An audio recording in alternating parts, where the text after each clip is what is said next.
At this point of the video, you will need to pause it and read the following because you'll need the following for your browser.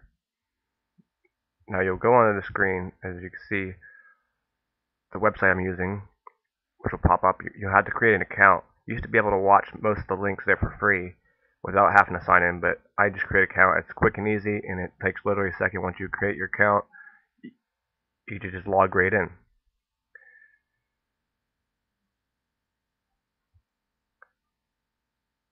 Once you've logged in, you can just type in whatever type of program you want to watch. I'm going to type in Lucifer. And then once you get to that page and you click on the show, sometimes when you click on the links, you'll have to double click. Once you get to the video, there'll be another button below it. And then you click on that button and it will take you to a new page with the video, and then you can start playing the video.